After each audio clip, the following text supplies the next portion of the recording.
Good morning, everybody. My name is Albert Garcia. I'm the chairman of the Wynwood Business Improvement District.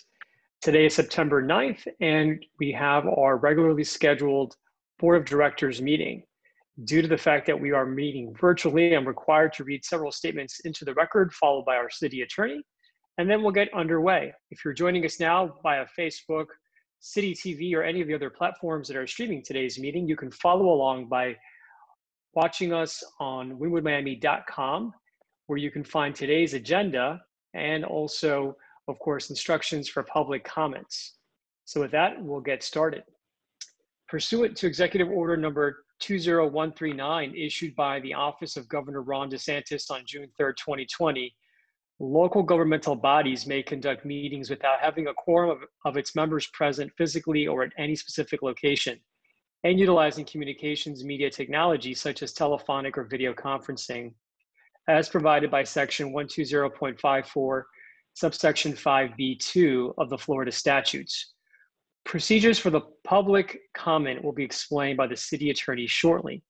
The members of the Wynwood Business Improvement District Board appearing remotely for this meeting today are David Charette, Gabrielle Braha Isaac, Marlo Courtney, Irving Lerner, Glenn Organ, and Sven Bachlan.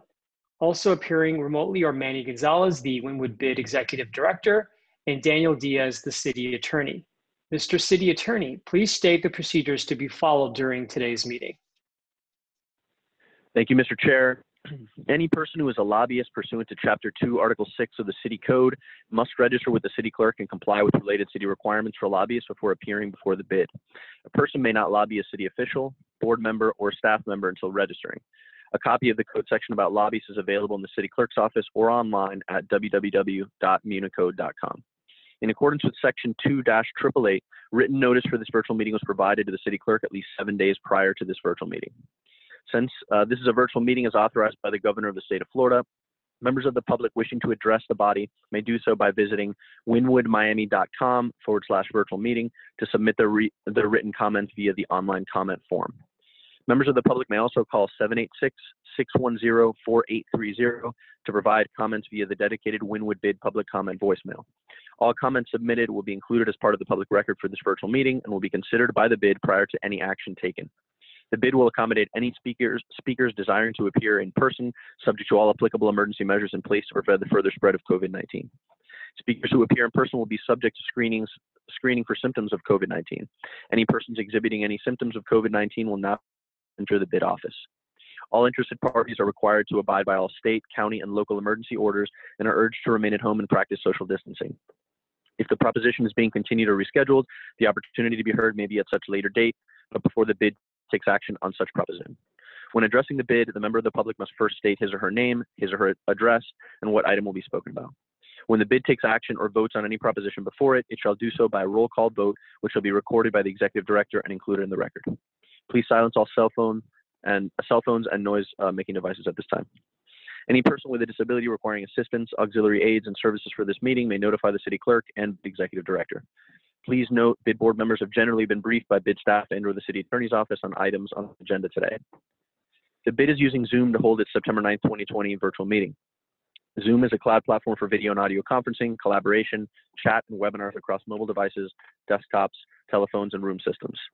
In order to ensure that the public has the ability to view the meeting, the bid will broadcast the meeting, and the meeting can be viewed live on Miami TV, miamigov.com/TV, through the bid's Facebook page at facebook.com/WynwoodMiami, and on Comcast Channel 77 within the city of Miami. The broadcast will also have closed captioning. Additionally, the bid has not selected a virtual platform that requires the public to purchase or download any additional software or equipment to watch this meeting. Aside from the Zoom platform and that the participants will be appearing remotely, the public will have no discernible difference in their ability to watch this meeting. The bid has developed several new methods for ensuring public comment for this virtual meeting. It has established 2 new options. The first new option allows the public to provide public comments via the dedicated bid public comment voicemail by calling 786-610-4830, where the individual can leave a up to 2-minute message that will be played during the virtual bid meeting. The second new option allows the public to submit comments via the BID's online comment form. The comments submitted through the comment form have been distributed to the board members and BID staff throughout the day so that the BID board members can consider the comments prior to taking any action. Additionally, the comment form will remain open during the meeting to accept comments and distribute to the board members up until the chairman closes public comment. For all the aforementioned options, all the comments received will be included in the public record for this meeting. For the two new options, the BID also created a simple set of instructions explaining how the public may submit their comments with either option. Those instructions were provided in the notice to the public and published online at wynwoodmiami.com/virtual meeting. Additionally, like any other BID meeting, the public may provide public comments at the BID's office. The BID set up a terminal in the event members of the public wish to travel to the BID office to provide such public comment. However, due to COVID-19, all speakers desiring to appear in person will be subject to all applicable emergency measures in place to prevent the further spread of COVID-19. Previously mentioned, speakers who appear in person will be subject to screenings for symptoms of COVID-19. Any persons exhibiting any symptoms of COVID-19 will not be permitted to enter the BID office, but will be able to participate through the remote options aforementioned. These three public comment options established and provided for this virtual meeting comply with Section 286.00114 and Section 120.54 of the Florida statutes. The BID has published an agenda as well as included in the notice to the public pursuant to our city code and the items and topics that will be discussed at the virtual BID meeting. Additionally, the public has been given the opportunity to provide public comment during the meeting through the terminal office at the BID office itself and online public comment form, and within reasonable proximity in time before the meeting and during the meeting via the public comment voicemail and online public comment form. Moreover, Section 286.0114, subsection 4C of the Florida statutes specifically authorizes the BID to, quote, prescribe procedures or forms for an individual to use in order to inform the board or commission of the desire to be heard, to indicate his or her support, opposition, or neutrality in a proposition, end of quote. The BID, through its three public comment options, has provided three different procedures and forms to indicate, among other things, an individual's support, opposition, or neutrality and the items and topics to be discussed at this virtual BID meeting. The BID provided information on how to submit its comments in the notice to the public on its dedicated webpage and via its social media channels. Mr. Chairman, are you comfortable with the notice provisions set forth in these uniform rules and procedures we've established for this virtual meeting? Yes. Thank you, Mr. Chair. Thank you, Mr. City Attorney. All right, so while we get started, again, for those of you that are watching, whether online or on City TV, you can follow our agenda today by visiting us at wynwoodmiami.com/virtual meeting. Now, as we get started with today's agenda, we're going to approve the August 12th, 2020 meeting minutes, as well as the approval of the August 27th meeting minutes. So board members, in your packets, you should have received copies of both of these previous meeting minutes. Please take a moment to review them. I will ask our Executive Director, Manny Gonzalez, to provide a quick overview of the minutes while you review them, and then on the other side, we'll entertain a motion to approve the minutes. Thank you, Chairman. So please note that in your packets, you'll only find the August 27th meeting minutes. This was the latest meeting that we had about a week and a half ago. There were no action items on that. The August 12th meeting minutes I did receive yesterday from staff. Unfortunately, there was not enough time to circulate for the board. So it's a very complex set of meeting minutes. So we'll send once this meeting is over so we could approve at the next meeting if that's all right.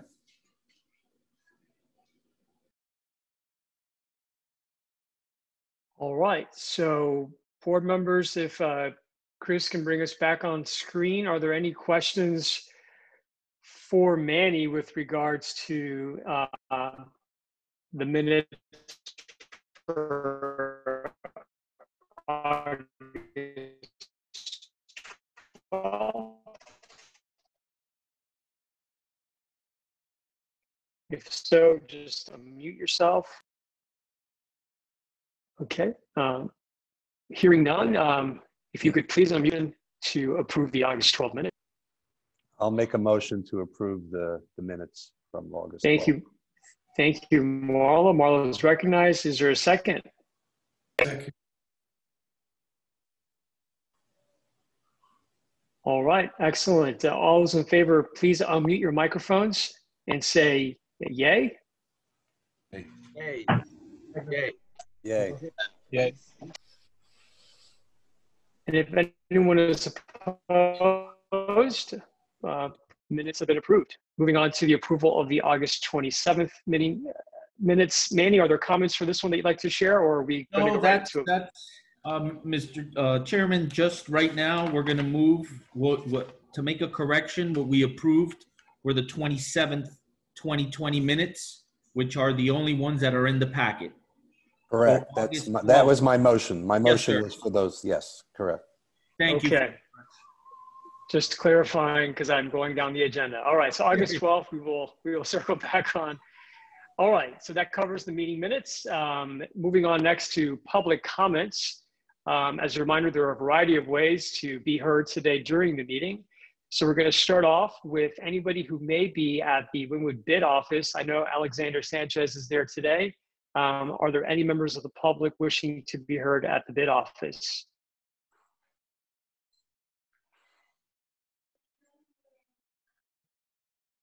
And there appears to be none. And now, very good, thank you. And then moving on to our digital platforms. Chris, have we received any written public comments as of yet? No, there are no written public comments. Okay, very good.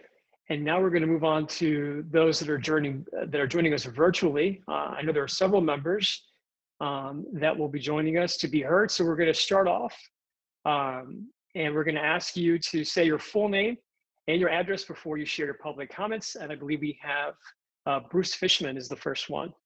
Bruce, please unmute your mic and state your full name and address. And you have 2 minutes, sir.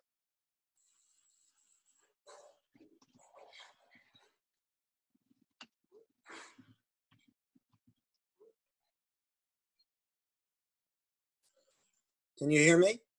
We hear you, Bruce. Okay, good. Yes, this is Bruce Fishman. I'm the principal advisor to Moish Mana and the Mana Companies. We're at 2217 Northwest 5th Avenue in Miami, Florida, 33127.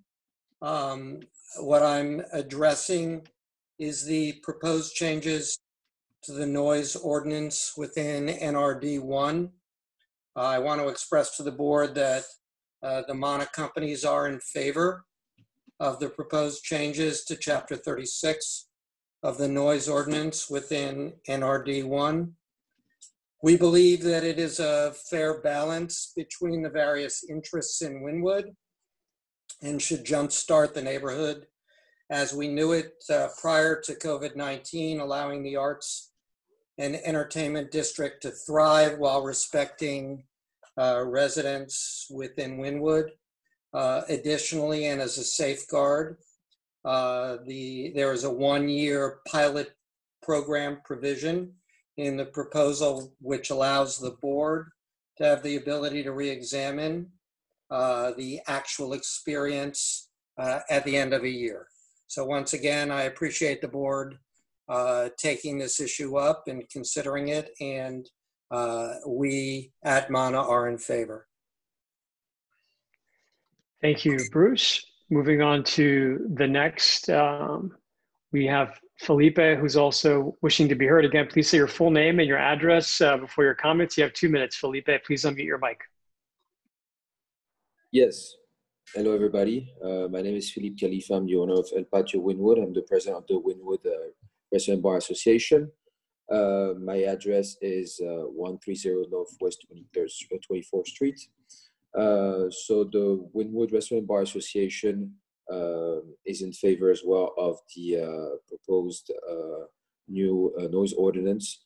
All the work that we did in association of the bid is approved. We're very happy with the new proposed ordinance, and we're just looking forward to move with that matter in the next couple of weeks. Thank you, Philippe. And if there's anybody else who's joining us virtually who wishes to be heard, just raise your hand through the software and we'll call upon you. Otherwise, we're going to close public comments at this time. Seeing that there's no other pending public comments, we are proceeding now on to the Executive Director report. Manny, please take it away. I promise to be brief. I know that we have an intensive back section of the meeting. So just general updates. Tomorrow at 5:05 p.m., the Wynwood bid will have the budget meeting at City Hall. So this is to prepare to actually approve the budget that we had authorized earlier this year. Also within your packet, you'll find a copy of the IKE agreement. It has 3 provisions within it that were reflected in the minutes by the bid board, which was the prohibition of casino and gambling, advertisements, the prohibition of advertisements by competing organizations, and it's in full detail in the packet, and also that they're going to have to work with the property owners that are abutting the proposed site installation sites to work hand in hand. So I know that those 3 were recorded and they're within the packet agreement. Also, you're gonna find an email later this week about some pandemic workshops that FIU is hosting. Basically, this is to go in line with the augmentation of 50% capacity indoors now for restaurants.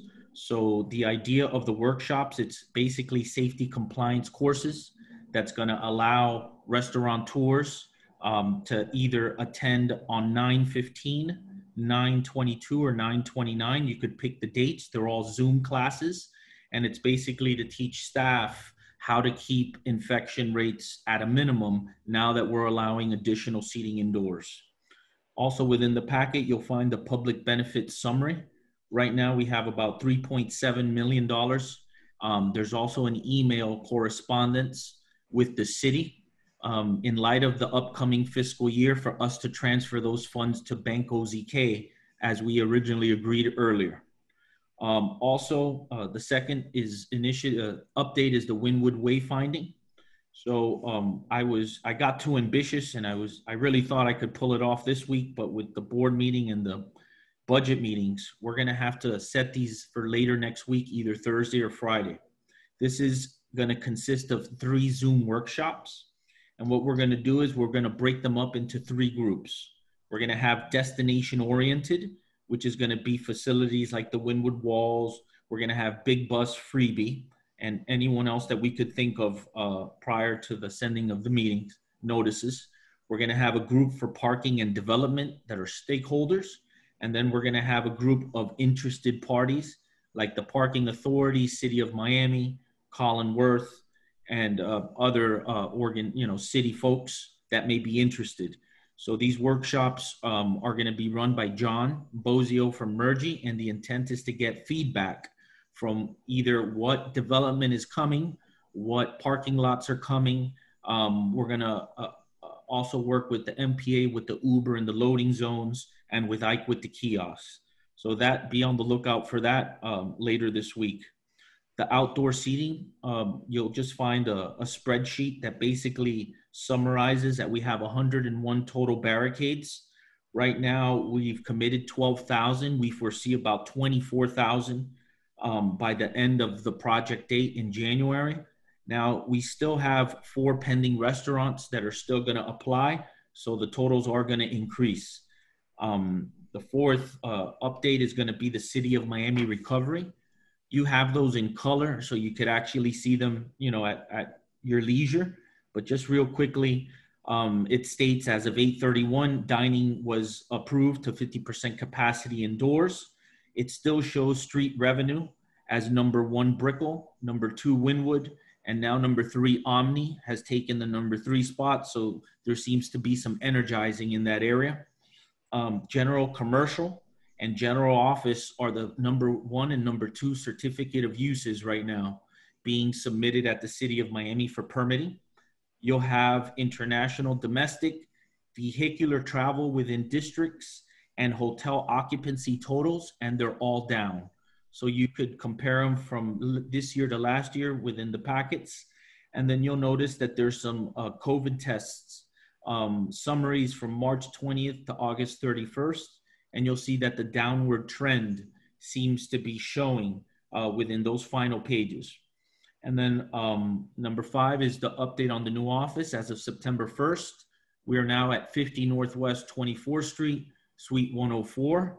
I want to thank Alec for spearheading the moving with the movers and cleaning up the old space. Probably within a week or so, we'll be ready for visitations. But right now, we're just working on just the details within the suite, like the painting and putting up artwork, and but everything else is functional. And the final update is going to be there's a virtual ethics workshop. This is for directors and board of directors. This was actually going to be done in April before the COVID pandemic got in full swing. So it's been rescheduled for October 19th. And I'll send an email to all the board members, whoever hasn't completed it, and staff, so you could make reservations. That's all I have right now. If you have any questions, feel free to let me know.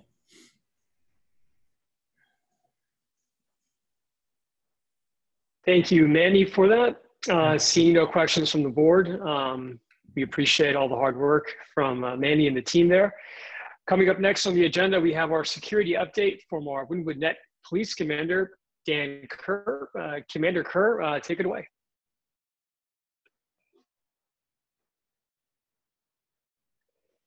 Commander Kerr, if you could unmute your mic, we'd be happy to hear from you.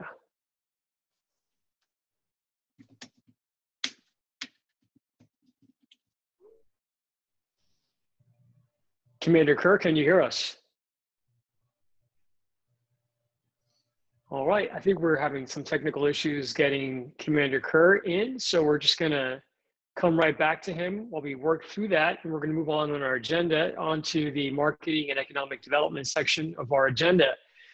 So as we discussed at our last meeting, there's been great progress made on the, oh, Commander Kerr, yes, we hear you. Welcome back. Oh, we're there. Am I live? You're live, but not in living color, right, but we'll take the audio. Go for it.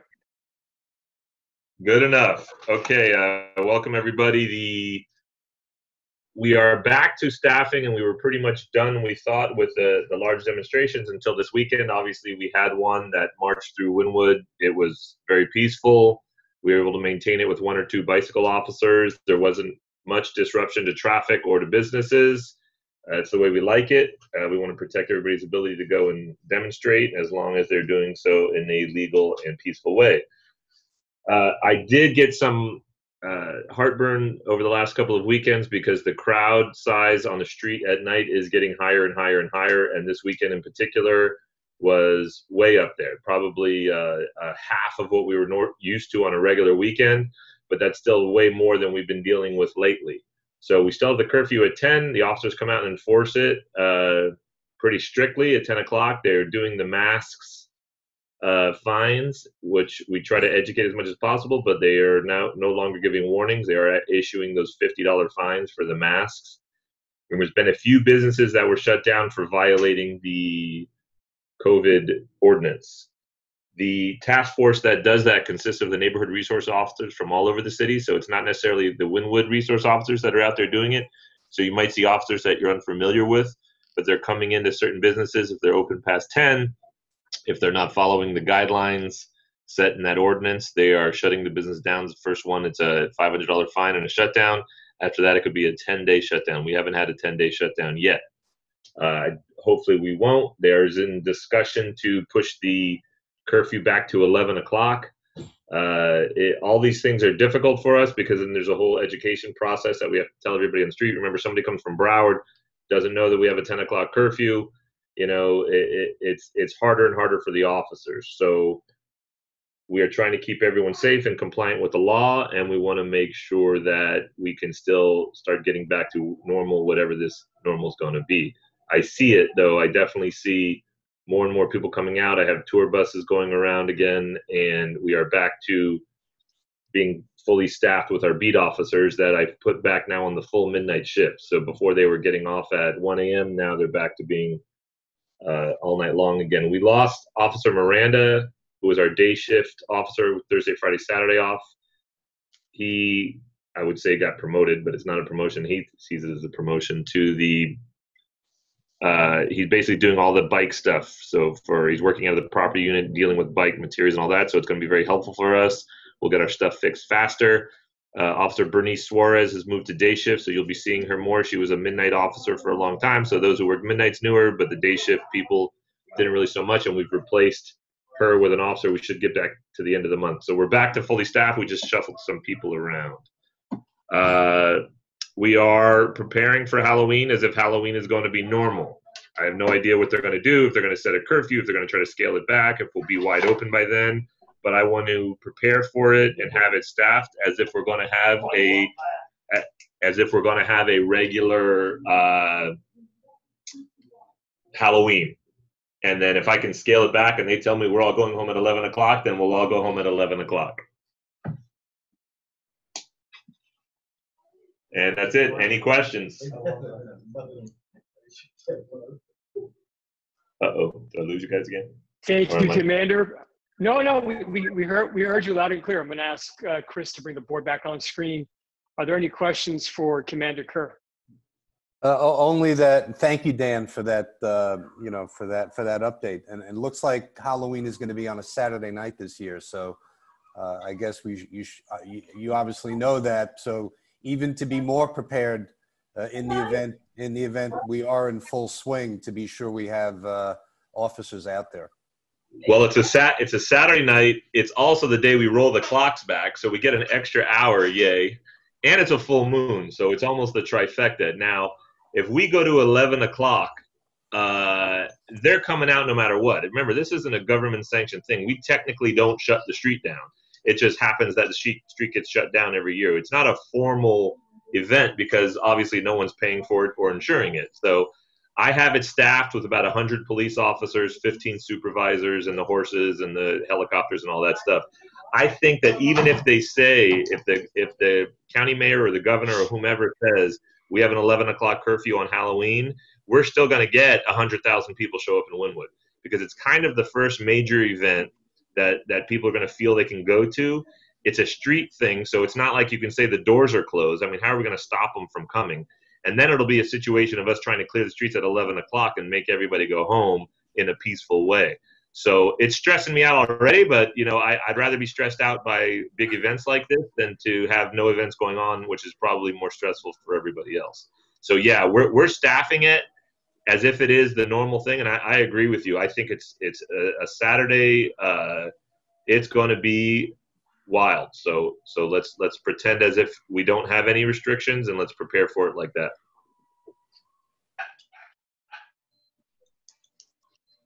Any other questions for Commander Kerr? All right, Commander, thank you very much again for all your hard work and that of the entire team at the City Police Department. We greatly appreciate it, and we hope to see you soon. Thank you. See you guys. Bye. All right, moving on with our agenda, we're now heading over to the Marketing and Economic Development section of our agenda. So just a quick update on the commuter rail and our pursuit of a Wynwood Midtown station to service the surrounding communities, including Edgewater. We hosted with the New Tropic an event last week, which had upwards of several hundred active participants that tuned in for the hour-and-a-half event. We were joined by County Commissioner Eileen Higgins, as well as executives from FECI Brightline. We also had a national transit expert. It was a very good conversation. We've actually posted that event on our Facebook video section. If it's not there already, it'll be there shortly. So for those of you that missed the event, you can watch a recording of it. I've asked Chris to put on screen some renderings that we commissioned from Natural Official Landscape and Design, a local firm here in Miami. These are images that you may have seen already released out into the media, since we haven't had a board meeting that touched upon this topic since those have been released. I thought I'd share them with the board briefly in case you have not seen these. So again, this is a conceptual rendering of what a commuter rail station could and maybe should look like to service the Wynwood, Midtown, Edgewater communities. And as you can see here, we incorporated elements from our recently approved, internally approved, I should say, Wynwood Streetscape Master Plan. So all the trees that you see here are from our approved list of species that are part of our Streetscape Master Plan. You can see here as well some sculptures from the Gary Nader art collection, which obviously abuts the tracks as well. So there's a beautiful linear, landscaped outdoor garden and gallery that's a part of this concept. And I'll ask Chris to kind of go through the remainder of the images quickly, just to kind of illustrate the rest of what we have here. There's your platform station with the train coming into the shot as well. So these images, were put together obviously to help tell our story and of course underscore our ambition and advocate for commuter rail along the Northeast corridor. So I'm pleased to say that these images have been very well received. They've been shared with the county administration and our elected officials. It definitely blew everyone's mind because it really makes you rethink what a commuter station should and could look like. And of course, here in Wynwood, we would expect nothing less, right? Something a little different, a little bit more imaginative that creates a destination onto itself. So I'm gonna ask Chris to put us back on screen together. And then we also, as part of our efforts, announced the formation of the Northeast Corridor Coalition. This is a collection of over 40 community organizations that include cultural institutions, educational institutions, as well as business leaders throughout Miami-Dade County. Just to give you a summary of some of the members, we have FIU, Miami-Dade College, University of Miami, the Adrian Arch Center, Uber, Lyft, just to name a few. All of this information is available on our website at wynwoodmiami.com/rail. And as a reminder, at that same location on our website, we've created a simplified tool which is being pushed out through an ad campaign to entice residents and visitors of Miami-Dade County to make their voices heard. And it allows them to send a very quick message by just clicking once. And it sends off an email to all of the county commissioners as well as the mayor. And I'm proud to say we've sent close to 1,000 emails already. And we haven't really even started the campaign at this point since the item hasn't officially been placed on the agenda. So we anticipate that we will be sending a lot of emails, both direct and obviously through our constituents and beyond. So we're very excited about that. We do expect the item will be placed before the County Board of Commissioners within the next 1 to 2 weeks. So if we don't reconvene as a board before such time, Manny will of course alert all of you, and there will of course be a call to action for all members on the board to of course make their voices heard as well directly to the County Commission. I'm going to pause on that and ask if there's any questions from the board regarding the commuter rail update. All right. Albert, I just want to thank you for all your efforts. It was that was an amazing deck. I'm sure I can see why everyone was surprised to see what's capable in Wynwood. It's an amazing job, amazing. So yeah, I just wanted to thank you for all of that. Thank you, Glenn. Appreciate those kind words. Definitely, it's a big team effort here, but we really appreciate that feedback. All right, so moving on our agenda, I'm going to skip over the district wayfinding because Manny already gave a great update as part of his executive director report on where that project is. And we're going to hand it off to Chris for the marketing manager report. And again, Chris was recently promoted from marketing coordinator to marketing manager. So this will mark his first time as marketing manager, giving us a report here at the board. Congrats again, Chris. Please take it away. Thanks, Albert and board. Really appreciate the promotion. So going into the report for this past month, so I know that the slide here says 20, but we're actually over 30 memos now related to COVID information. These are the same ones that have been going out with any changes that our business need to be aware of. We're making sure that we get that out as timely as possible. I believe the last one being the indoor dining rooms being open. So as we continue to get more regulations or be able to loosen those, we'll be sure to keep pushing them out. Social media, continue to grow the audience now over 196,000 total. I want to thank Alec. He's really stepped up and helped put the social media calendar together since we've brought everything in-house. So it's been a pleasure to work with him on another project for that one. One of the other things I want to bring up is that Wynwood was actually named a 2020 TripAdvisor Traveler's Choice winner. So what that means is that Wynwood is in the top 10% of all destinations worldwide on TripAdvisor. This is actually at least the second year in a row that we've won it. We just found out about a week or so ago. just waiting for a couple of the promotional assets that they said they'll send out. That usually takes a couple of weeks after the announcement. But thank you to all the businesses, property owners, everyone involved that's within this. When people come in, you're here for the artwork and the F&B and the retail. So collective effort, and I just want to let everyone know that we did receive that award again. And then commuter rail, Albert really gave the update on it already, but the panel did receive over 350 RSVPs, which when we talked to the Nootropic was very high compared to any of their other events. So if you tuned in, thank you. If not, like Albert mentioned, we will have it up on all our social media handles relatively soon within the next week, and then we'll also be on our YouTube channel as well. And then the last thing is that we actually completed a report last night of all the marketing initiatives that we've gone into since the pandemic has started. So board, I'll be able to distribute to that here shortly after the meeting, so you can see what we've done and kind of two of the additional projects that are in the works and upcoming to make sure that we're helping with all the recovery efforts. Thank you, Chris. I'm going to ask you to bring the board back on screen. Any questions for Chris, or congratulations for Chris on his promotion? Congratulations, Chris. Well deserved. Congratulations. Well deserved, Chris. Thank you. Thank you, everyone. I appreciate it. Excellent. Very good. And moving on next to the Kivett PR agency report, we're going to bring on Taylor Cavazos from the Kivett team on screen to give us the report of all things PR and communications.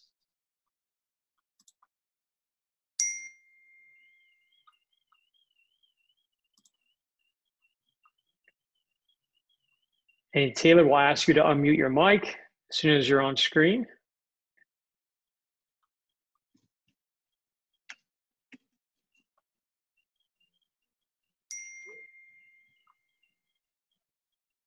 Hi, good afternoon.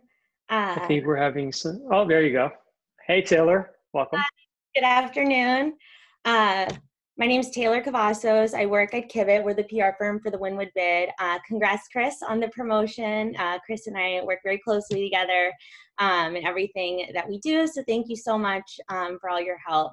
In terms of media relations, there's really two big focuses that have been leading our outreach both last month and this month. First is the commuter rail, which Chris and Albert both described previously, and I will get into in more detail here in a second. But also the Wynwood Bid's expanded outdoor dining program. As a reminder, the Wynwood Bid helped restaurants expand their outdoor dining through the permitting process, and then the Wynwood Bid also provided barricades, things like that, so that restaurants during the executive orders where they had to close indoor dining could offer their services outdoors. So now as executive orders continue to change, most recently restaurants are allowed 50% capacity of indoor dining. We use these timely pegs to pitch both Albert and Manny and other members of the bid, including business owners like Zach the Baker and members at Q, to make sure that we are included in these stories tied to any sort of updates regarding restaurants, entertainment venues, things of that nature.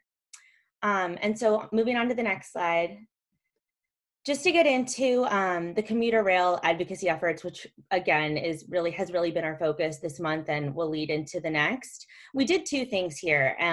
Really, it was two press releases. One was tied to the funding or the commitment of funding from the bid and the vote to work with Bill Ramos and Gary Nader, the two private property owners where the proposed station would be located in the neighborhood. And then we did a second release on the Northeast Corridor Coalition, who, as Albert described, is a group of nearly 40 prominent organizations around Miami-Dade, FIU, UM, the Arts Center, who have come together to really advocate and push for a commuter rail along the FEC Railway and the Brightline Corridor. So using both of these releases, and we were able to secure stories in the Herald. Albert was invited on WLRN to talk about both of those initiatives. And then you can see some of our other coverage that we've secured here. As Albert described, there has not been a set date for the vote yet. So we plan on doing another push once that vote or the date is set. And so we'll use that as a timely peg to follow up with local reporters, trade media, anything like that on a story. tied to that vote, which hopefully should be this month. And then another thing that I did want to mention that is going to be our focus, we're actually creating a press release this week on the NRD updates and the streetscape master plan. So the Wynwood bid voted on these updates last bid board meeting. And so we are just trying to set up advanced stories to PZAB, which is on September 17th. For a local media outlet to run the news on these updates and the streetscape. So this is something that, the commuter rail, the streetscape, the NRD amendments, this is really showing kind of Wynwood's next chapter as a developing neighborhood. And so we expect a lot of positive press around these updates. Please continue to share all your successes, and thank you everyone in the neighborhood for all your hard work. I appreciate it. That's all our update.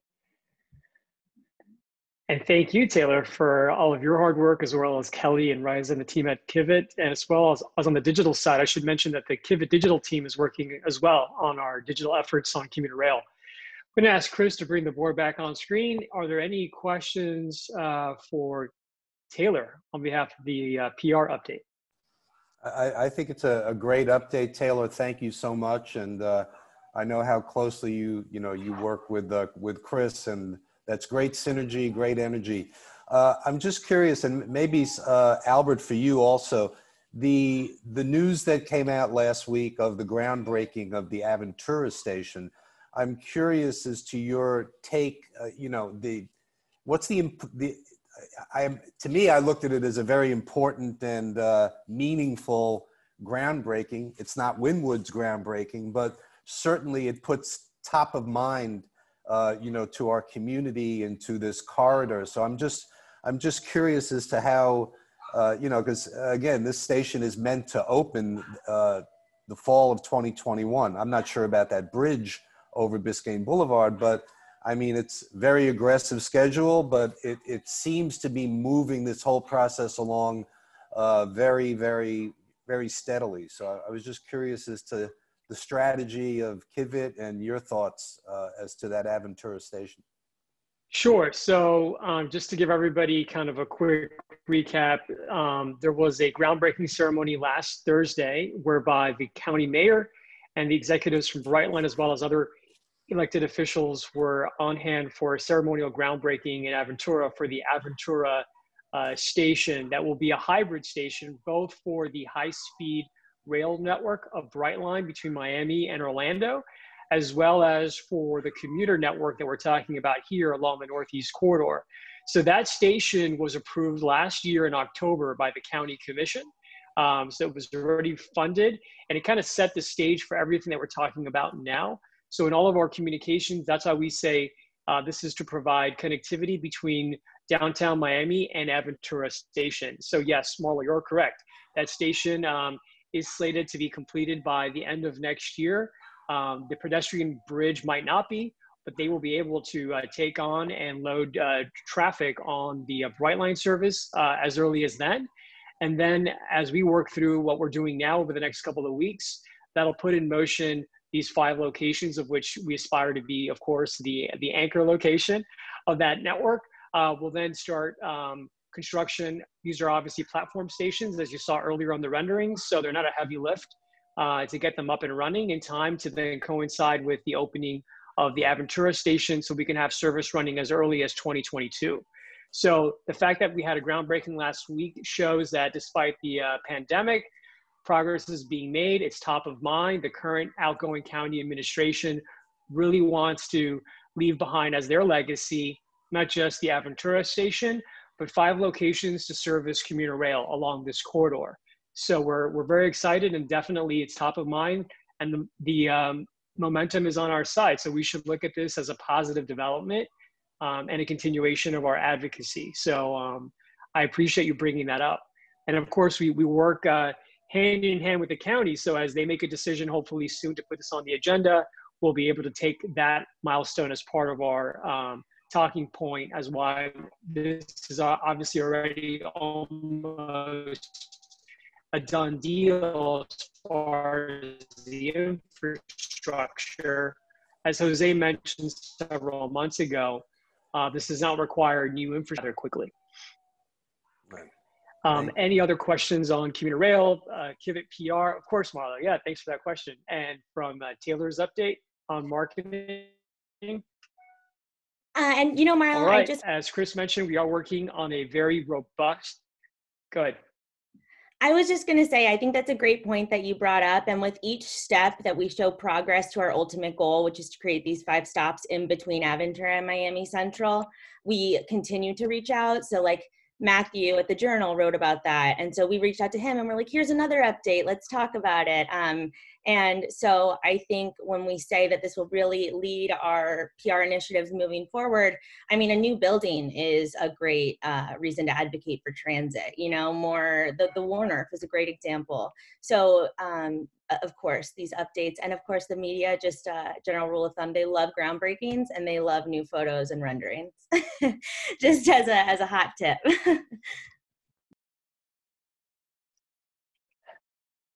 Thank you, Taylor, again for that as well. All right, so we're going to close off the marketing and economic development section of our agenda, and we're going to move on to capital and regulatory affairs. So I'm going to ask Chris to pull up the full screen slide for this section of the agenda. So as we all know, at the previous meeting of the board, we took on the NRD1 amendments and the Streetscape Master Plan. So I'm going to ask Chris to bring up the next slide. And then the next slide as well, Chris. Thank you. So for those of you that missed last board meeting, the board unanimously approved a set of amendments to the NRD1, including, of course, the Wynwood Streetscape Master Plan, which sets in motion, as has been touched upon briefly by Taylor and the team at marketing, will really kind of set the iteration for Wynwood 2.0 and everything that we started several years ago with the introduction of the NRD1. So this process is already underway. We continue to work with city staff and legal to refine the legislation associated with these amendments. Chris circulated a revised, updated copy yesterday, so board members, you should have received that. That is more as an FYI. And we will continue to circulate that as more progress is made. We anticipate that there will continue to be refinements made between now and when this is formally presented to the commission. But we're happy to report that as of the last iteration of the revised set of documents, almost 100% of the comments that were relayed by the board and stakeholders who were tuned in were adopted by the city already. There, of course, remain some open items relating to the right-of-way trust fund and how we're going to capture and use some of those dollars as well for ongoing repairs and maintenance. So there are still, of course, some refinements, but again, I think largely we are in sync and the spirit of the feedback has been adopted. If you have any questions or comments based on the latest iteration of that draft, please share them with Manny, and we will, of course, share them with the city staff. We anticipate that this item will be heard, as Taylor mentioned, before PZAB later this month. So again, there might be a call to action to ask board members to virtually participate, similar to how we do these meetings, and speak up in support of our Streetscape Master Plan before PZAB. So details on that will be shared as well in the coming days, so please keep an eye open for that. I'm going to ask Chris to move us on to the next slide. So as part of our NRD1 packet of legislative items, we also took the opportunity to address some of the ongoing concerns that the board has been hearing for, I would say, several years now, in particular with regards to the sidewalk and street vendors that kind of run rampant throughout the neighborhood, largely before the COVID pandemic hit. But of course, we expect these things will continue and will rebound after the pandemic. So this is an opportunity for us to once and for all mitigate what has been a large concern, both from businesses and property owners. Next slide, please, Chris. So as part of our efforts working with the city administration, we are introducing legislation specifically amending Chapter 39, Article 2 of the City Code. So here on screen, you're going to see a quick recap. I'm going to read it through for those that are tuning in and unable to see the screen. But in essence, what we're going to do here is restrict vending on our sidewalks and streets and only allow for handmade arts and crafts and plants and flowers as the sole exception. Outside of that, vending throughout the NRD1 on the right-of-ways, on the public right-of-ways, would be prohibited.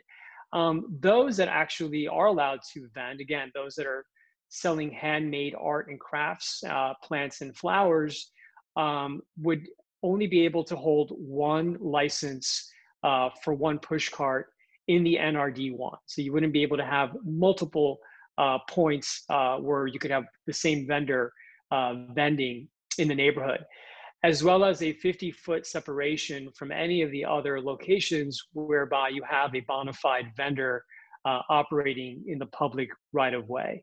All the goods that are for sale have to be stored within the structure of the push cart. As we all know here, we have very narrow sidewalks, so we don't want to create hazards for those that are walking through the neighborhood, as well as these vendors on the street would not be allowed to make any noises or have any artificial devices to make noises to create any nuances within our public right-of-ways. And vending, again, for those authorized types of users, would be prohibited between the hours of 7 p.m. to 7 a.m.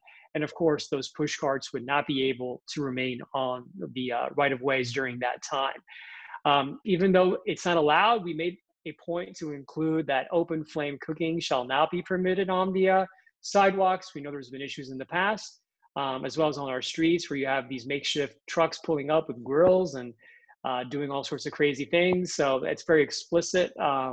Again, handmade arts and crafts, plants and flowers are the sole exception.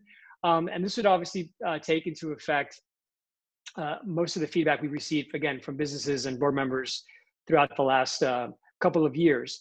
As a reminder, this board previously approved this recommendation to the city last year during our annual board retreat.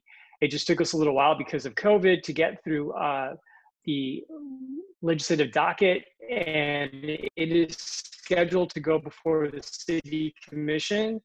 Actually, that's a typo. It's not 7/24. That would have already passed. That should read as September 24th.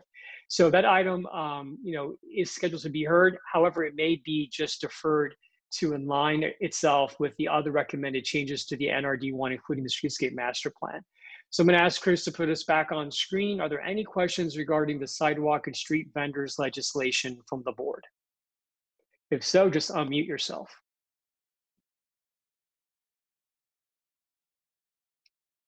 All right, seeing none, we are going to move on. Next item, Chris, if you could bring us back on screen with our slides.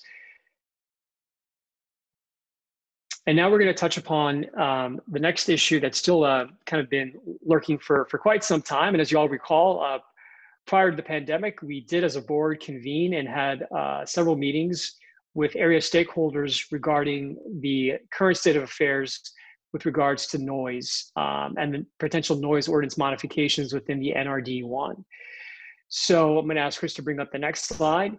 So I'm pleased to report as an update to this board that working together with stakeholders, again, from the Wynwood Bar and Restaurant Association, as well as stakeholders from Man and Wynwood, other property owners and developers, and of course, those that have new residential development currently in place and in the pipeline.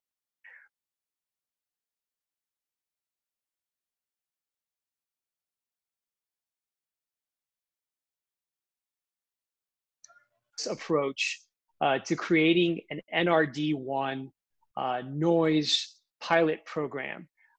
This would allow us to, kind of detour off of the citywide noise ordinance. This is chapter 36, section 36.4 of the city code. And here on screen, you're going to see an outline of various bullets of what would be contained in this proposal. So I'm going to walk through this. We're going to pause. I expect there to be discussion and questions. And I know we heard earlier today from folks in the public in support of this. So it's very important that if we do take action today, that everybody be on the same page. So currently in the city of Miami, noise is prohibited after 11 p.m. Here in Wynwood, the proposal is for music not to be played between the hours of 3 a.m. and 7 a.m. as we previously discussed here as a board and as a community, we're introducing a different approach to noise ordinance and noise compliance from a code standpoint, where we're now setting these very specific thresholds as far as decibel levels, as far as what those numbers should be and at what distance from properties, as well as when measured from within a closed structure, whether that be an office, a commercial environment, or residential dwelling. So if you recall, when we last convened, there was a chart that we have available here, if we need to bring it up again, that breaks down in kind of layman's terms what these numbers equate to in everyday appliances or sources of noise that we would all recognize. But I will say that over the last several months, both the Restaurant and Bar Association, the Wynwood bid, and I know Mana's team have all done their own independent studies, conducted their own sound testing, largely using the same control and the same approach to creating noise. Of course, this is staged so that we can time these events and record readings from, again, outdoor and indoor locations throughout the neighborhood. And that's how we were able to back into these numbers. So, you know, the proposed concept is in your packet. If you haven't already pulled it out, we would suggest that you do so now. This is the City Legal Department reviewed proposed modifications for Chapter 36. The pilot program would sunset on December 31, 2021. So we don't anticipate that bars and clubs will reopen, unfortunately, before there's a vaccine based on the latest readout we're getting from the county. But we definitely want to take action soon, if not today, to be prepared so that when these businesses do reopen, they can take advantage of this pilot program and not be hindered by the challenges of the past. So the pilot program, again, would be for 1 year. It would allow the City Commission and the City Administration an opportunity to observe. And of course, at the expiration of the pilot program, if all stakeholders feel that the program is working as it should, it may be extended by the City Commission. If not, it would sunset. And of course, if there's any unforeseen challenges that we experience throughout, you know, these things, of course, can then be brought back to the city for refinement. Just to be clear, this pilot program shall only apply within the NRD 1. As part of our working relationship with the city, and of course, through these challenging times with budgets being very spread thin at the City of Miami, the bid has extended as a courtesy to the Code Compliance Department to cover all of the expenses associated with purchasing the sound level testing equipment for code compliance to be able to effectuate this pilot program, since they're not required to have such equipment for enforcement throughout the rest of the city. So I'm going to ask Chris to bring the board back on screen, and we're going to open it up for discussion. So board members, just feel free to unmute your mics and fire away. I'd love to hear from everybody on this topic. Okay, so any outdoor venue can have music 3 to 7, oh, excuse me, from up until 3 a.m., but it has to abide by that 85, what was it, decibel rule. Small restaurants or major venues, or, you know, parties, outside parties, they all have to abide by that 25 feet, 85 decibel rule. That is correct. That is correct. Okay, so I hope that level is going to let people sleep. Number one. Number two, and I hope we don't see these special permits that override, that supersede these rules. What can we expect there? You know, special permits, special event permits. Sure. So just to underscore, when you mentioned 85 dBA outdoors, there's also specific numbers to when measurements are taken from within. Those are obviously lower. So while yes, you could be playing this music, but if it is coming into a residential dwelling or an office environment, et cetera, at the levels of the 70 dBc, which is that base spectrum, or the 65 dBA, which is that higher spectrum, when measured from within, you know, the source of the noise would be in violation. So I just want to be very clear that we're not just allowing anybody to play up to 85, you know, period. There's more to that. But to your question, Irving, certainly, when you have a special event in the neighborhood, you're able to go above and beyond what's in this pilot program. I think as part of our goodwill effort to work together with all of our stakeholders, including those that are in the special event business, I think we should all kind of ensure that we stick to the spirit of these guidelines. Obviously, if anybody wants to go beyond this, we would ask that they have to go before the city commission. So administratively, you wouldn't be able to go around these limits.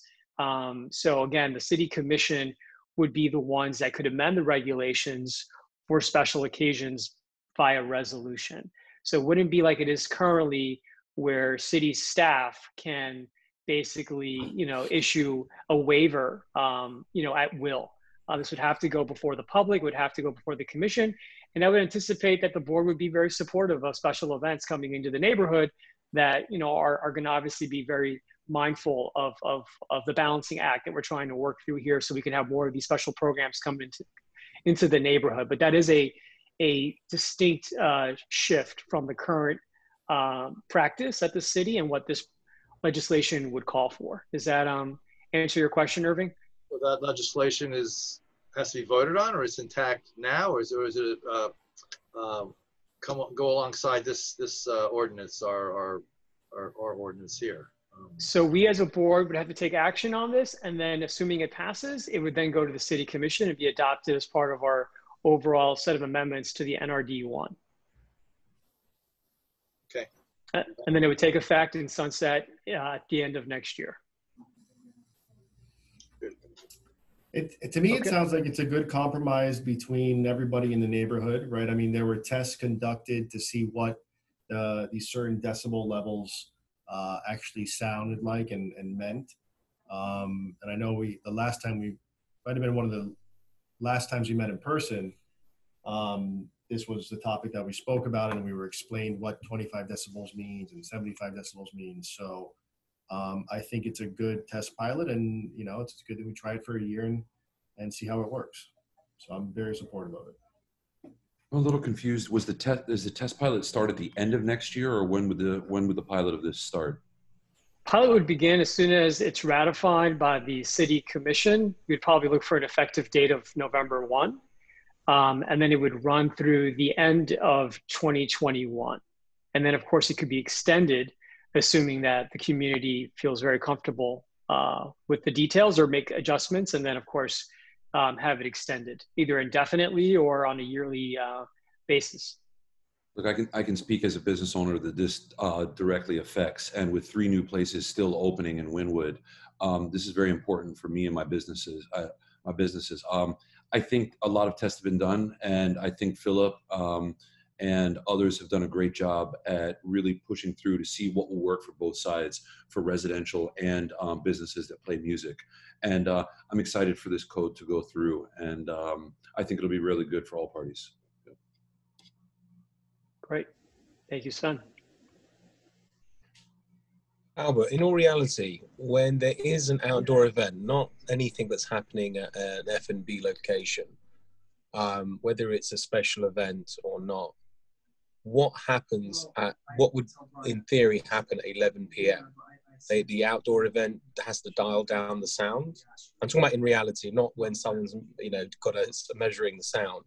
What's actually going to be standard practice over 12 months for those that normally do operate outdoor events? Sure. So currently it's 11 p.m. The proposed pilot program would extend that hour to 3 a.m. to prohibit noise between the hours of 3 and 7 a.m. So to your scenario of a special event or a public outdoor event or a patio that's a part of a restaurant operation, they would have to comply with these rules. And these would be the standards up through 3 a.m., after which such time, all noise has to cease in the district. And again, we can bring the screen back up if you'd like, but those are the various touch points. So you have to stay within a certain max decibel from the outside when the reading is taken 25 feet from the property line. And then of course, if there's noise that's coming inside to a residential dwelling or an office environment that's causing any sort of disruption, those numbers are obviously lower, more specific to the base and the A spectrum. So that's how you'd be in violation. So we make no distinguishing remarks between noise coming from a restaurant, Glenn, or noise coming from an outdoor operation for that matter. So let me throw a scenario. We're treating it all equally. Yep. Let's just test this scenario, right? You have a location that has a supper club license, which allows them by right through a variance to still have an operation that would likely have noise after 3 o'clock. The question is, under that scenario, what would happen? So the supper club would still be able to operate until 5 a.m. They just would not be able to play amplified noise that's discernible outside of the property. That's the way it currently reads in the current city code as is currently enforced in the city of Miami. So we would make no changes there. But citywide, I should say district-wide, not citywide. The way it's written, you cannot have any sort of amplified noise that's I'm just thinking, I'm trying to plan ahead and anticipate, you know, what we as a board might face with this new ordinance, which, you know, I'm in favor for. So I'm just, if they are still, I can, you know, if there isn't an issue for that type of person that's trying to, you know, to continue operations, so that someone's not knocking down on their door and saying, listen, you know, you're not allowed to, you know, have music that reaches a certain decibel, and, you know, you're passing the threshold. But okay, so it doesn't affect it for someone that has a supper club license. That was the answer to the question. So, okay. I think there's only one in the district, if I'm not mistaken, with a 5 a.m. license. Right, and don't forget that every year the bid endorses an extension of hours during New Year's and during special occasions throughout the year, and it pushes it to 5 a.m. So, you know, while I can't speak to the future, I would assume this board would continue to be supportive of those activities. So those would be the moments when, as a district-wide, we might see amendments that are temporary to 5 a.m. But again, those have to go before the city commission. But Glenn, again, supper clubs are supper clubs, you know, and every business that has a license, you know, has conditions on how they have to operate and how long they can stay open and what they can do. So this doesn't speak to anything there that challenges those underlying conditions. This just speaks to relaxing the noise ordinance now to allow it to continue to 3 a.m., which it doesn't allow currently under the code for anyone, regardless of what type of business you are. Okay, so you haven't had any feedback. I forget the gentleman's name who pushed a lot back on us as a board last year, or earlier this year, who has some real estate that he's thinking about redeveloping, but he has a nightclub there with, I forget the gentleman's name who used to formerly run space. Is it Bloomberg? His name is Ron Bloomberg? Yeah, that's the one. Yeah.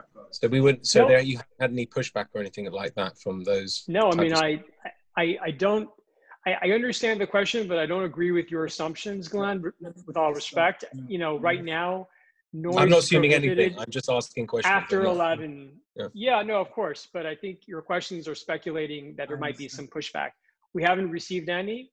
And again, this would be to relax the current noise restrictions from 11 to 3 a.m. So whether you're a supper club or a restaurant or a nightclub or a bar that's operating till 3 a.m., you currently are not allowed under the existing city ordinance to have any amplified noise after 11 p.m. Great. All right, let's continue. Terrific. Any other questions or comments? I'd like to hear from everybody. So if you haven't spoken up, I'd like to hear from you.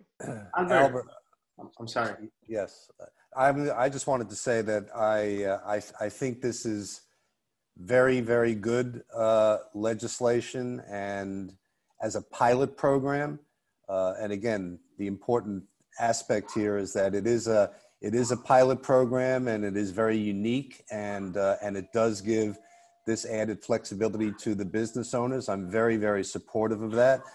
Just that, you know, in the event, because, you know, testing is one thing, but just in the event that during the course of the pilot program, which people would know likely very, very early on as many of these establishments are reactivated, there should be perhaps a little bit of leeway for some tweaking somewhere, just in the event it was needed, because, you know, saying it ends December 2022, but if it's going sideways for one reason or another, whatever that could be, that might be something to allow a bit of flexibility. That's my comment. But I'm very supportive of the initiative. I think it's great for our district.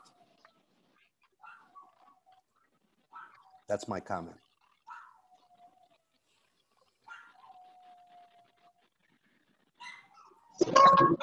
I didn't hear you, Albert. Say again. Muted.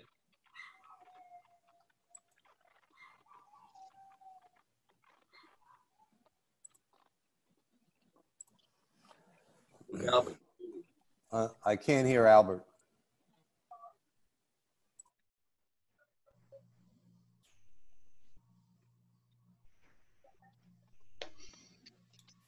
Albert, we don't hear you. I might have lost him.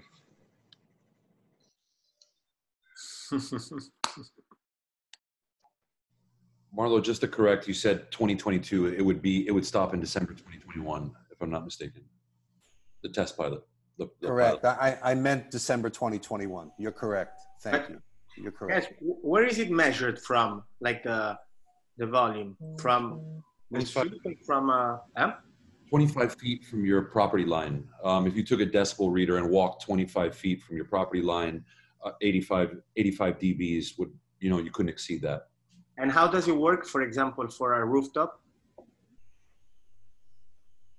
For a rooftop, I mean, I know that measurements were taken during this test inside of buildings. And for a rooftop, I presume it would be 25 feet from the building's property line. Yeah. Mm-hmm. That's a good point. No, because I mean, if it's a 12th floor building and you open a bar on the rooftop, then maybe it's louder up there, but you don't hear anything on the street. Yeah. Can you guys hear me? Yes. Great. So I last thing I heard was Marlo's comments in their entirety. I wanted to make some comments to that, but I heard discussion continuing on rooftops. So I don't want to interrupt if you guys wanted to continue that train of thought. I was just asking how would it work with regards to rooftop, because maybe we can be more flexible in that case, because I mean, it might be louder on the top floor, but without creating any noise on the streets or to the neighborhood. Sure. So when we designed this, we did take into consideration rooftop activations. That's why it's not just simply as recorded from the ground level. So again, the property line is also an aerial line. It's not just a ground plane line. So if you're having a rooftop event, you should not be able to hear the noise from that event 25 feet from any other source. Now, realistically, we're not going to have drones coming in to take readings. So that's why we also have the other two standards that have to be met as far as taking recordings from within a residential unit or from within a commercial unit, for example. So whether the event is happening on grass at the ground level or at a rooftop, if you're inside a residential unit and you hear noise that exceeds the standards that we just discussed, that rooftop bar or that ground level event would be in violation. This is really about making sure that from a residential standpoint, as well as from a private commercial user, you're also entitled to peaceful enjoyment of your private space. So it makes no discernible difference whether the noise is coming from above or from below. As long as it stays within those thresholds, you're in compliance. Okay. Albert, but a tenant would have to complain to take that decibel reading inside of their unit, correct? Correct. So for example, say a resident would call into code compliance to complain.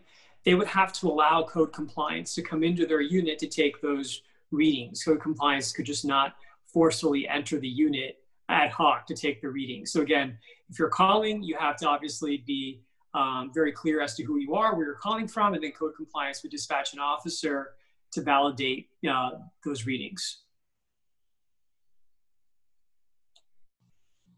So does that answer your question, Glenn? and Sven and Gabrielle regarding rooftops and how we're treating noise and calls? Yes. Cool. And then Marla, going back to your comment about some wiggle room. So, the city administration did also indicate some concern. Of course, they want us to be very successful from the very beginning and try to, weed out any issues we may have had before the pilot program was instituted as far as getting these numbers right. So one of the things that we discussed that I want to put out there for the board's consideration is to give the city manager some discretion, plus or minus 5 decibel levels, so that if we're finding that the standards are too restrictive or too liberal, we can then make an informed judgment with them and not have to wait until the end of 2021 to get it right, so as not to see this pilot program fail shortly after launch. So Marlo, do you feel comfortable with that type of language to address that concern? I think that's the right way to go. I feel very comfortable with that.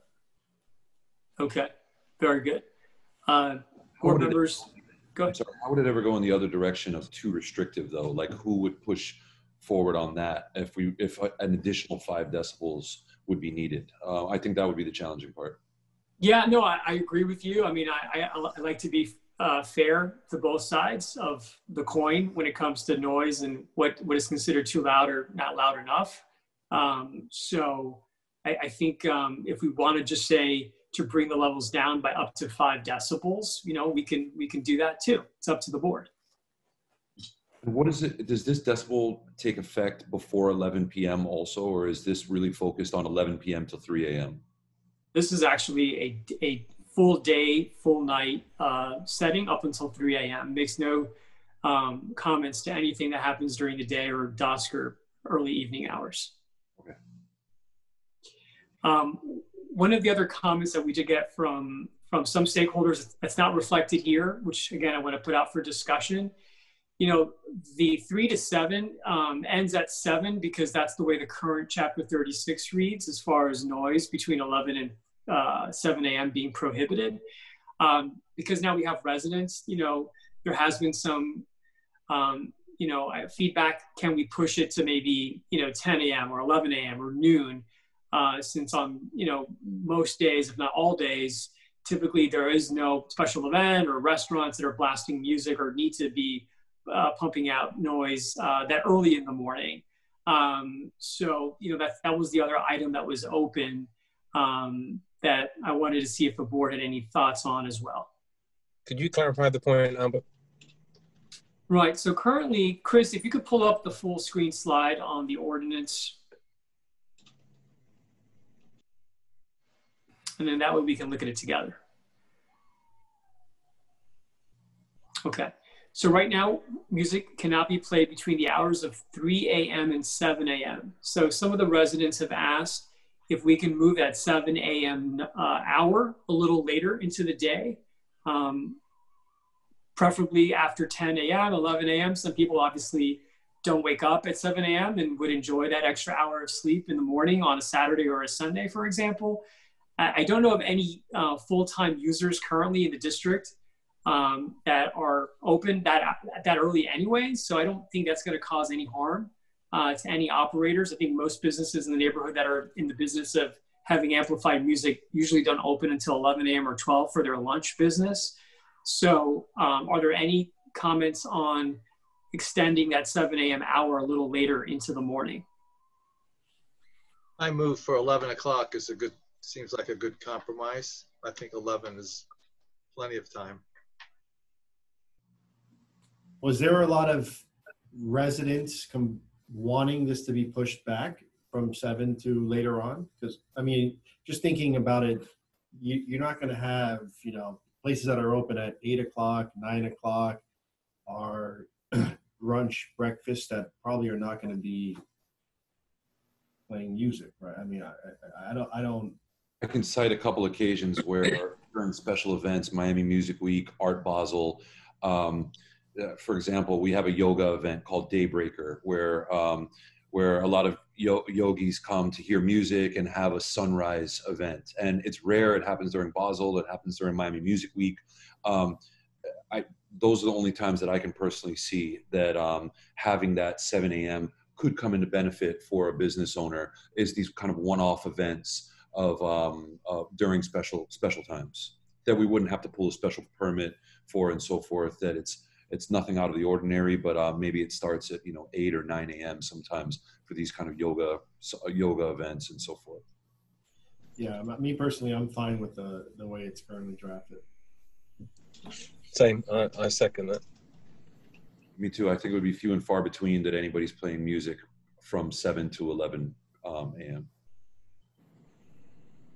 So could, as a compromise for the board, and because since I have heard from residents directly on this topic, can we say 9 a.m.? I think universally we assume business starts at 9 a.m. So anything before 9 a.m. would still cut into that personal pre-work hour. Could we say 3 a.m. to 9 a.m. or would people be supportive of that?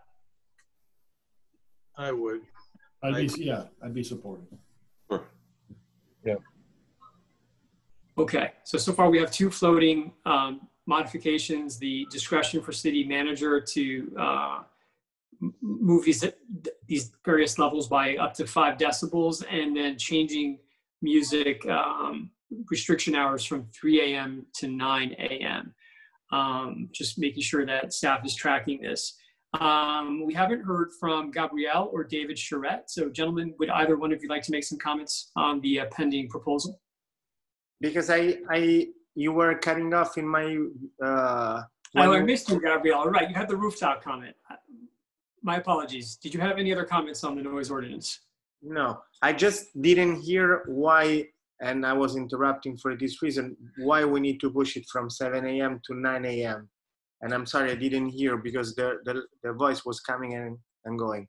Sure. So just quickly, we did get some feedback from some residents in the neighborhood, Gabrielle, that 7 a.m. might be a little too early, specifically on a weekend where people like to sleep in a little bit later into the morning. And while there's currently no daily users of playing music at that early hour, they just want to be reassured that on a Saturday morning or a Sunday morning, they could probably sleep in until 9 a.m. and not be bothered by amplified noise. Okay. So that was the comment. Okay. And are you okay with that, Gabrielle? Yeah. Yes. Anyways, okay. It's a 1-year pilot, so as Marlo said before, we can all reconvene in a year and see what was good and what was not. So.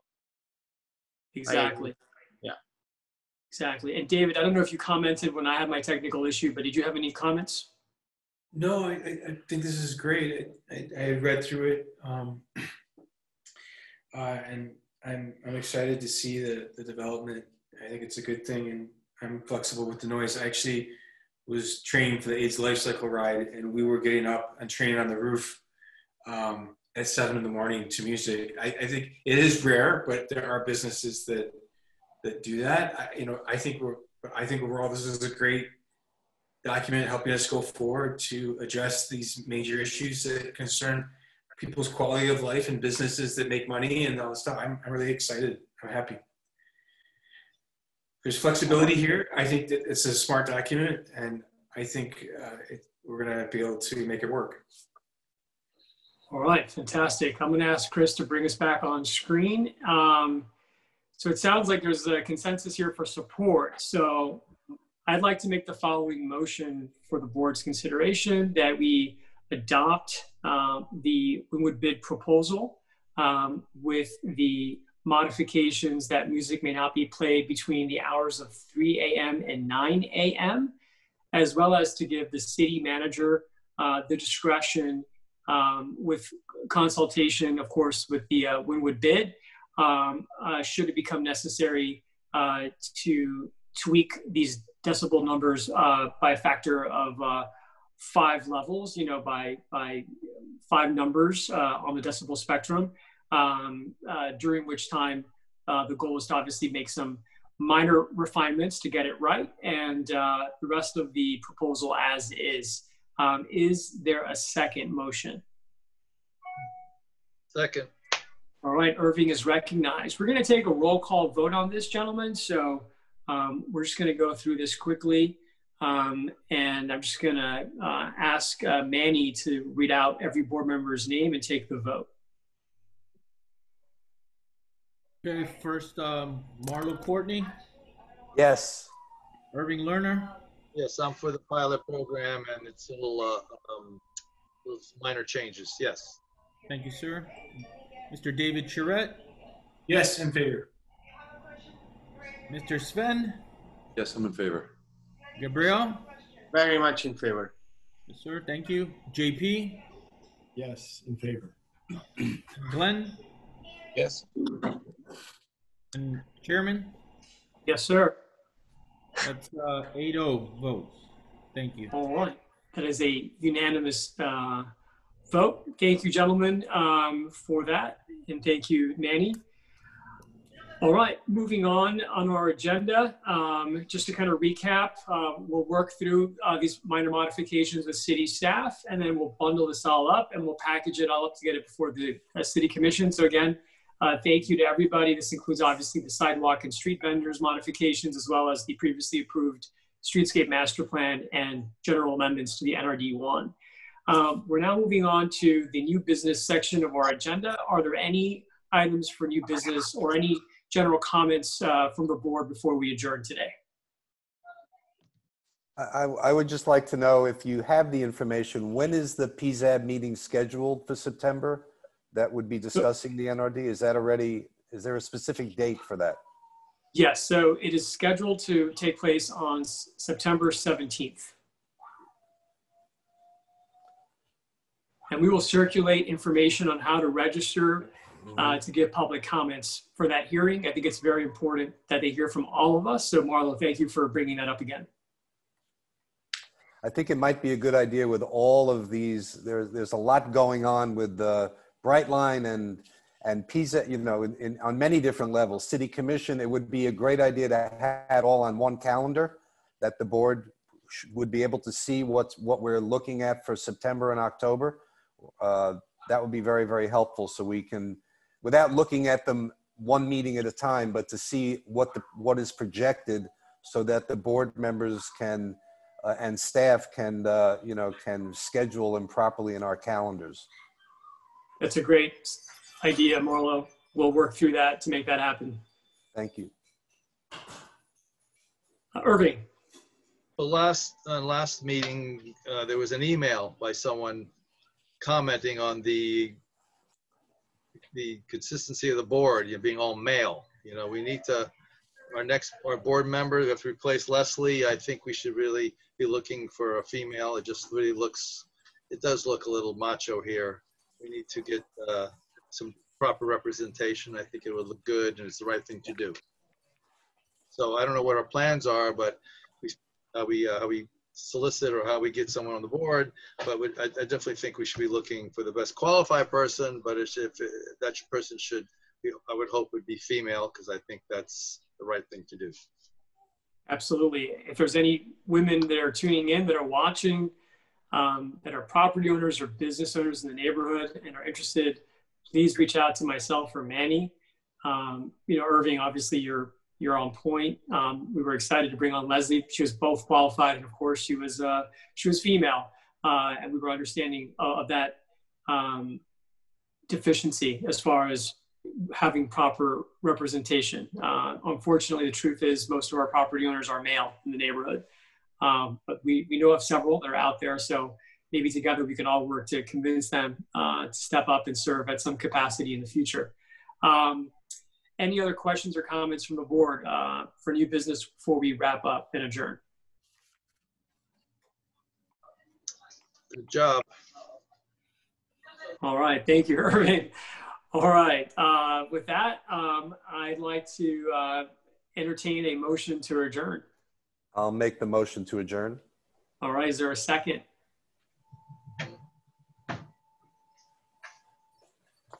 All right, Irving is recognized. All those in favor, oh, was that Irving or was that Glenn? It was Irving. Everybody. Yep. Everybody, okay. Well, we'll recognize Irving for that. All those in favor of adjourning, please say aye. Aye. Aye. All right, again, for those of you that are tuning in and watching us, you can learn more about the Wynwood Business Improvement District by visiting us online at wynwoodmiami.com. For today, gentlemen, thank you very much for joining us at home as well. Stay safe out there, and we look forward to seeing you around the neighborhood soon. Goodbye, everybody.